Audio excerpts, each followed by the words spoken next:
আসসালামু আলাইকুম। আমি জান্নাত। কুকবা জান্নাতে আপনাদের আরো একবার স্বাগতম জানাই। বিশ্বাস করুন, ১ কাপ সুজি আর তাল দিয়ে তৈরি এই রসালো মজাদার পিঠাগুলো খাওয়ার পর আপনারা অন্য যেকোনো পিঠার স্বাদ ভুলতে বাধ্য হবেন। সত্যি বলতে এই মজাদার পিঠাগুলো আমি প্রথমবার ট্রাই করেছি। আর আমার কাছেও বেশি ভালো লেগেছে। তাই তো এই পিঠাগুলোকে কিভাবে আরো সহজ আর একদম পারফেক্ট ভাবে তৈরি করা যায় সেই রেসিপিটি আপনাদের সঙ্গে শেয়ার করছি। পিঠাগুলো তৈরি করার আগে আমি একটা চিনির শিরা তৈরি করে নেব। প্রথমে একটা প্যানে দিয়ে দিচ্ছি আমি ১ কাপ চিনি। চিনির জন্য এখানে আমি দেব ১ কাপ পানি। সুন্দর একটা ঘ্রাণের জন্য আমি এখানে দিয়ে দেব ৩টা এলাচ।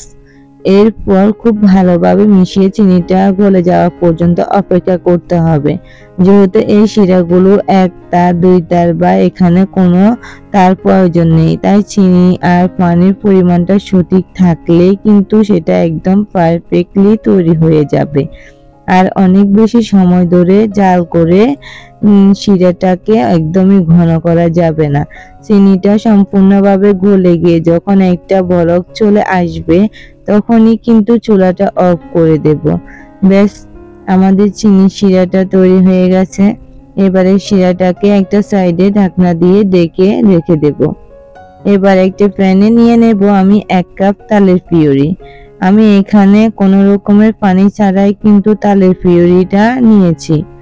পানি ছাড়াই তালের পিউরিটা কিভাবে নিতে হয় আপনারা ভিডিও দেখে নিতে পারেন। তাহলে সেখান থেকে দেখে নিতে পারেন। এবারে তালের পিউরিকে আমি অনবরত নেড়ে ছেড়ে প্রায় ১ মিনিটের মতো জাল করে নেব। যেহেতু এখানে কোনো রকমের পানি নেই, তাই খুব একটা বেশি সময় ধরে জাল করতে হবে না। এরপর এখানে দিয়ে দেব আমি 1/2 কাপ কোরানো নারিকেল। নারিকেলটাও খুব ভালো করে মিশিয়ে নেব। আমি আরো প্রায় ১ মিনিটের মতো তালের পিউরি আর নারিকেলটাকে একটু জাল করে নিয়েছি। তালের মধ্যে কোনো রকমের পানি না থাকার কারণে কিন্তু এই কাজটা খুবই দ্রুত হয়ে যায়। এরপর এখানে দিয়ে দেব আমি ১ কাপ লিকুইড দুধ। দুধের পরিবর্তে চাইলে আপনারা এখানে পানিও দিতে পারেন, তবে দুধটা দিলে এই জিনিসটা বেশি ভালোভাবে। আবার চাইলে পানি দিয়ে সঙ্গে ২ টেবিল চামচ গুঁড়া দুধ অ্যাড করে দিলেও হবে। এবার অনবরত নেড়ে চেড়ে সবকিছুকে খুব ভালোভাবে মিশিয়ে নেব। সঙ্গে দিয়ে দিচ্ছি 1/2 চা চামচ লবণ। লবণটা দিয়ে দেওয়ার পর আবারও খুব ভালোভাবে মিশিয়ে নেব। এইভাবে আমি প্রায় ২ মিনিটের মতো ভালো করে মিশিয়ে নেব। আর যখন দেখতে পারবেন এরকম ফলে আসছে আর এই মিশ্রণটা কিছুটা ঘন হয়ে আসছে, ঠিক তখনই এখানে দিয়ে দেব আমি ১ কাপ সুজি। সুজিটাকে আমি কোনো রকমের ভেজে নিইনি। এখানে আমি কাঁচা সুজিটাকে নিয়েছি আর সুজিটা আমি একসঙ্গে দিয়ে দিব না। আমি সুজিটাকে অল্প অল্প করে দেব আর নাড়তে থাকবো। একসাথে সুজি গুলোকে ঢালবো আর এক হাতে নাড়তে থাকবো। এতে করে এখানে কোনো রকমের লাম্পস তৈরি হবে না, মানে দলা ধরে যাবে না। খুব সহজে একদম মসৃণ একটা ডো এর মতো তৈরি হয়ে যাবে। এটাকে আমি আরো কয়েক সেকেন্ডের জন্য একটু জাল করে নেব, যতক্ষণ পর্যন্ত না এই ডোটা প্যানের গা ছেড়ে আসছে। সবকিছুর পরিমাণ ঠিক থাকলে খুব সহজে একদম একটা ডো তৈরি হয়ে যাবে। আর এখন দেখতে পাচ্ছেন এই ডোটা কিন্তু প্যানের গা ছেড়ে আসছে।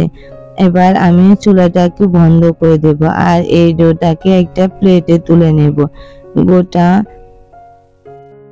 ডোটা যখন কিছুটা ঠান্ডা হয়ে আসবে, মানে হাতে সহ্য করা যায় ওইরকমটা ঠান্ডা হয়ে আসলে ওই ডোটাকে আমি খুব ভালোভাবে মথে নেব।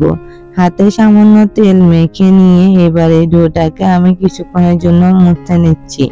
তো এতে করে এই ডোটা একদমই সফট আর স্মুথ হয়ে যাবে। এটা একদমই সফট হয়ে গেছে। এবার আমি এই ডোটা থেকে পিঠাগুলো তৈরি করে নেব। ডো থেকে অল্প একটু করে ডো নেব। আর পিঠাগুলো তৈরি করে নিচ্ছি। আর এই পিঠাগুলো তৈরি করা একদমই সহজ, আপনারা একটু খেয়াল করলে বুঝতে পারবেন পিঠাগুলো দেখতে একদমই সুজি পিঠার মতো, তবে একেবারে একটু বড় হবে। এভাবে আমি বাকি সবগুলো পিঠা তৈরি করে নিয়েছি। আর এই পিঠাগুলো কিন্তু দেখতে অনেক বেশি সুন্দর হয়েছে। পিঠাগুলো ভাজার জন্য আমি একটা পরিমাণ মতো প্যানে তেল নিয়ে নিচ্ছি।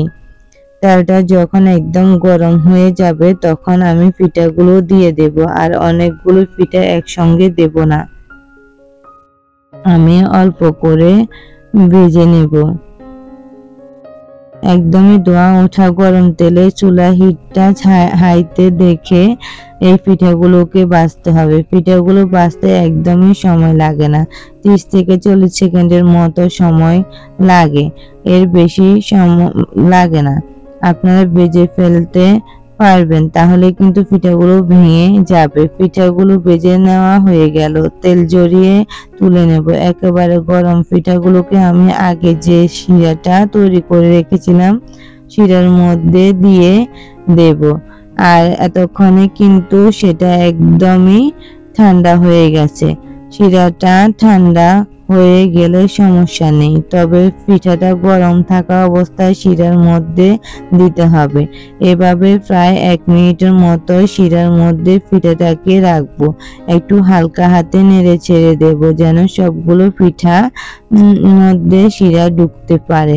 1 মিনিটের বেশি কিন্তু সময় লাগবে না, 1 মিনিটের মধ্যে যতটা প্রয়োজন শিরাটা ঢোকার ততটা ঢুকে যাবে পিঠার মধ্যে। তারপর একটা ছাঁকনিতে করে শিরা থেকে পিঠাগুলোকে আলাদা করে নেব। দেখতেই পাচ্ছেন মাশাআল্লাহ পিঠাগুলো কতটা লোভনীয় আর জুসি হয়েছে। আমার মনে হচ্ছে সবগুলো পিঠা আমি একাই খেয়ে নেব। পিঠাগুলো এখনই খাওয়া যাবে, তবে আপনারা চাইলে একটু বাদাম কুচি দিয়ে পরিবেশন করে নিতে পারেন, অথবা আপনাদের পছন্দ মতো বাজারে এখন প্রচুর পরিমাণে তাল পাওয়া যাচ্ছে। আর তাল শেষ হয়ে যাওয়ার আগে এই ইউনিক রেসিপিটা অবশ্যই ট্রাই করবেন, আপনাদের কাছে ভালো লাগবে, কারণ আমার কাছে ভালো লেগেছে। আর পিঠাগুলো আপনারা নরমাল ফ্রিজে একটা এয়ারটাইট বক্সে করে রেখে 34 দিনের মতো ভালো থাকবে। আশা করছি আমার আজকের রেসিপি আপনাদের কাছে খুবই ভালো লেগেছে আর সহজও লেগেছে। তাহলে আজকে এ পর্যন্ত, সবাই অনেক বেশি ভালো থাকবেন, সুস্থ থাকবেন। আল্লাহ হাফেজ, আসসালামু আলাইকুম।